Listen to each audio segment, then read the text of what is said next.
अब्दुरमान डार वल्द शेर मोहम्मद डार बूपड़ी आया खेड़ा ਉਹਦੇ ਕੋਲ मैं 2.5 लाख 2018 च लिया है ना। एक गाठ 9 लाख रुपया वापस किया। 2.5 लाख के बकाया मेरे पैसे वापस करे, मेरे चेक स्टाम ही वापस करे। जेडे बकाया पैसे 1000 गाठ 7.5 लाख बनता है वो मेरे वापस करे। मोहम्मद शौकत मेरा नाम जी, कौम हम जाना बूपड़ी के रहशी हैं।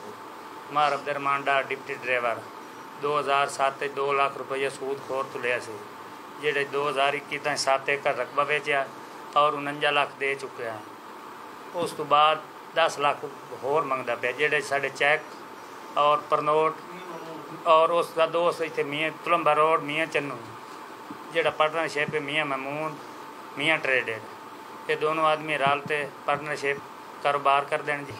मार अब्दुरमान डार को जी मैं 2011 पैसे ले आन जी 2.5 लाख रुपया, टोटल उन्होंने 23 लाख 35,000 में वापस कर दिता है।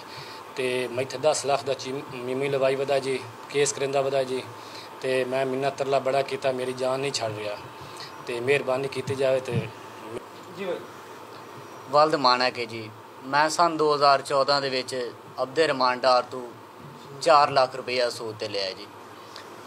सन 2018 के मैं एक प्लाट फरोख्त किया मियाँ चन्नू, उनके मैं उन्होंने 14 लाख भी वापस किया पाया। उनके मेरे 2 गवाह भी हैं पे जी। गवाहों के पैसे वापस कराने के बावजूद उन्होंने मेरे ते FIR कराई है। FIR मेरे 3 चैक उनके कोल पे, उन्हें मेरे ते FIR दर्ज करवाई है भी मैं सज़ा भी भोग के आया, बकाया मेरे 2 चैक उनके कोल हैं। सज़ा भोगण के बावजूद भी मेरे 2 चैक वापस नहीं कर रहा। वो मैंने आंदा पाया भी वापस पैसे दे, वो 6 लाख का बीमो लवाई वधाया पाया, वो आंदा पे 6 लाख रुपया होर दे पाया, मैं तेरे चैक वापस कर सा पाया।